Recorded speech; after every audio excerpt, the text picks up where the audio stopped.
21শে জুলাই কমিশনের রিপোর্ট আজ বিকেলে প্রকাশ করা হবে, যেটা আগের সরকার যারা এত ঢাকঢোল পিটিয়ে মানে উদযাপন করতো, কিন্তু সেই রিপোর্ট প্রকাশ করা হয়নি, সেটা আজকে প্রকাশিত হতে চলেছে। দেখুন, 21শে জুলাই যে ঘটনা ঘটেছিল সেই সময় যুব কংগ্রেসের আন্দোলন হয়েছিল। তৎকালীন যুব কংগ্রেস নেত্রী মমতা বন্দ্যোপাধ্যায় তা লিড করছিলেন। প্রায় 13 জন মারা যায় পুলিশের গুলি চালনা, এবং সেটাকে ইস্যু করে প্রতি বছর শহীদ দিবস পালন করত তৃণমূল কংগ্রেস।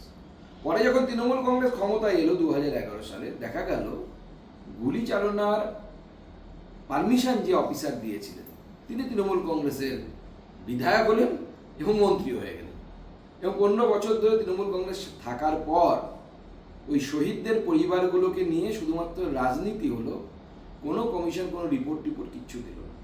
অথচ মুখ্যমন্ত্রী সরকারে আসার আগে তার দলকে এবং মানুষকে প্রতিশ্রুতি দিয়েছিলেন যে তারা সরকারে এসে তদন্ত করে দেখবেন যে কাদের জন্য এতগুলো মৃত্যু হলো এবং তাদেরকে উনি শাস্তি দেবেন বলেছিলেন। তিনি কথা রাখেননি, আমাদের সরকার কথা রাখেন।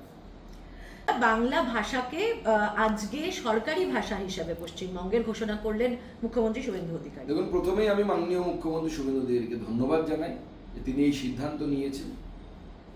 মাননীয় গৃহমন্ত্রীর সাথে গতকাল বৈঠকের পরই আজকেই মাননীয় মুখ্যমন্ত্রী যে সিদ্ধান্ত নিয়েছেন, এই সিদ্ধান্ত অত্যন্ত ভালো এবং সঠিক সময় সঠিক পদক্ষেপ বলে আমার মনে হয়। এবং এই সিদ্ধান্ত আরও একবার প্রমাণ করল যে আমাদের সরকার এবং আমাদের পার্টি ভারতীয় জনতা পার্টি বাংলা ভাষা বাংলা সংস্কৃতির প্রতি কতটা প্রতিবদ্ধ। এবং আমরা মনে করি যে কোনো জাতি বা যে কোনো ভাষার লোক তাদের শিক্ষা থেকে শুরু করে সমস্ত কিছু তার মাতৃভাষার মাধ্যমেই হওয়া উচিত। এবং এর আগে মাননীয় প্রধানমন্ত্রী বাংলা ভাষাকে ধ্রুপদী ভাষার মর্যাদা দিয়েছেন। তো অতএব কেন্দ্র সরকার এবং রাজ্য সরকার দুই ক্ষেত্রেই বাংলা ভাষা বাংলা সংস্কৃতি নিয়ে আমাদের যে প্রতিবদ্ধতা আমরা বারবার প্রমাণ করেছি। যারা সেই সময় বলতেন বিজেপি এলে বাঙালির এই হবে, বাংলা ভাষার এই হবে, তারা এখন কোথায় মুখ দেখাবেন সেটাও যেন তারা ঠিক করে নেয়। ব্যাংক অ্যাকাউন্ট ফ্রিজ করে দিয়েছে এনফোর্সমেন্ট ডিরেক্টরেট, এবং তাতে প্রায় 440 কোটি টাকা রয়েছে।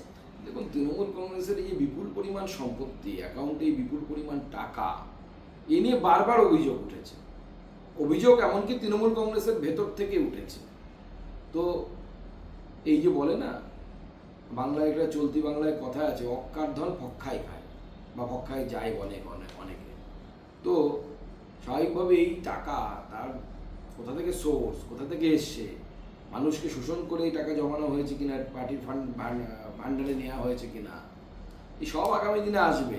এবং তৃণমূল কংগ্রেসের ভেতরের নেতারা বলছে যে এই পরিমাণ টাকা দেওয়া হয়েছে।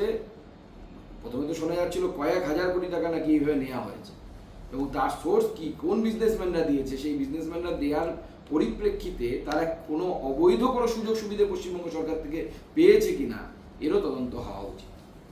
দাদা, আজকে সংসদে আরও একটা খুব তাৎপর্যপূর্ণ বিষয় হচ্ছে যে এনসিপিআই দল তারা আপনাদের এনডিএ শরিক হয়েছেন। সেই এনসিপিআই দলনেতা সুদীপ বন্দ্যোপাধ্যায়, তাকে অভিষেক বন্দ্যোপাধ্যায়ের আসন দেওয়া হলো। ফলে অভিষেক বন্দ্যোপাধ্যায় এখন দ্বিতীয় সারিতে বসবেন, সুদীপ বন্দ্যোপাধ্যায় প্রথমের সারিতে। স্বাভাবিক, যে দল যে পরিমাণ সাংসদ নিয়ে লোকসভায় আসে সেই দলকে সেই অনুসারে প্রাধান্য দেন স্পিকার সাহেব। ওটা পুরোটাই স্পিকারের এখতিয়ার মুক্ত। তো আমি মনে করি না স্পিকারের এখতিয়ারের উপর কারো কিছু বলার জায়গা থাকে, আমিও বলতে চাই না। স্বাভাবিকভাবে এই মুহূর্তে এনসিপিআই বড় দল, তাদের আন্ডারে 20 জন সাংসদ আছে। স্বাভাবিকভাবে তার যিনি মাথা হবেন, নেতৃত্ব হবেন, তিনি তো অন্য দলের থেকে সামনেই বসবেন, যাদের সহ সংসদ সংখ্যা কম।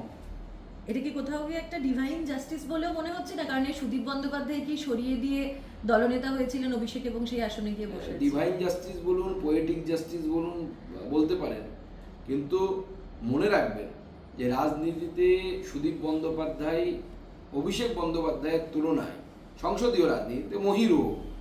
এ তো ছোট্ট চারা গাছও না, এখনো বীজই আছে বলতে গেলে।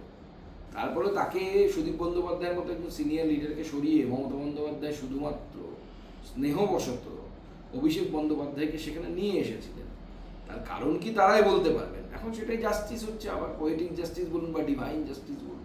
আজকে সোশ্যাল মিডিয়ায় পোস্ট করে তিনি সেখানে উল্লেখ করেছেন যে বাম সরকার বা তৃণমূল সরকার কেউই তাকে আনেনি, এমনকি আপনাদের বিজেপি সরকারও তাকে আনছেন না, তাকে একটি স্বেচ্ছাসেবী সংগঠন তাকে আমন্ত্রণ জানিয়েছে, তাই জন্য তিনি সেখানে যাচ্ছেন। দেখুন, আনার বিষয় নেই, বাম সরকারও আনতে বলেনি, বাম সরকারের সময় তৃণমূল আমলেও কেউ আনতে পারেনি। আনতেন কোনো সংস্থা যারা প্রোগ্রাম অর্গানাইজ করছে, সুরক্ষা। কেউ বইমেলা করতে পারে, কেউ কোনো জায়গায় তার টকে তাকে ইনভাইট করতে পারে, কিন্তু এর আগে যতবার আনার চেষ্টা করেছে কোনো না কোনো সংস্থা, বাম সরকারের সময় এবং তৃণমূল কংগ্রেসের সরকারের সময় বিভিন্ন অজুহাতে তিনি সুরক্ষিত থাকবেন না, এই অজুহাতে তার আশাকে আটকে দেওয়া হয়েছে।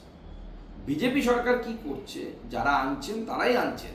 বিজেপি সরকার এটা ঠিক করেছে, উনি যদি আসতে চান, তসলিমা নাসরিন যদি আসতে চান, তাহলে উপযুক্ত সুরক্ষা দেওয়ার ব্যবস্থা বিজেপি সরকার করবে, আমাদের মাননীয় মুখ্যমন্ত্রী করবেন। কলকাতা হাইকোর্টে অনুমতি চেয়েছিলেন অভিষেক বন্দ্যোপাধ্যায়, এবং সেখানে হাইকোর্ট জিজ্ঞেস করেছে যে কলকাতার কোনো হাসপাতালে তিনি পরামর্শ নিয়েছিলেন কিনা আমেরিকায় যাওয়ার আগে। এই অনুমতি না দেওয়াটা এবং অভিষেক বন্দ্যোপাধ্যায়ের এই চোখের ডাক্তার দেখাতে বারবার আমেরিকায় যাওয়া, কিভাবে দেখছেন বিষয়? দেখুন, এই তো হাইকোর্টের বিষয়, মহামান্য আদালতের সিদ্ধান্তের উপরে তো আমাদের কিছু বলার জায়গা থাকে না। আমরা আদালতকে মেনে চলি। তো মহামান্য আদালত যেহেতু পারমিশন দেয়নি, তো স্বাভাবিকভাবে তিনি যেতে পারবেন না, কারণ তার বিরুদ্ধে এত তদন্ত চলছে। বিদেশে গেলে ফিরবেন কি ফিরবেন না, এই বিষয়ে সন্দেহ থাকতে পারে আদালতের বা তদন্তকারী সংস্থাগুলো। আচ্ছা, এটিএস বা এনআইএ এর আদলে এসআইএ স্পেশাল ইনভেস্টিগেটিং এজেন্সি গঠন করবে।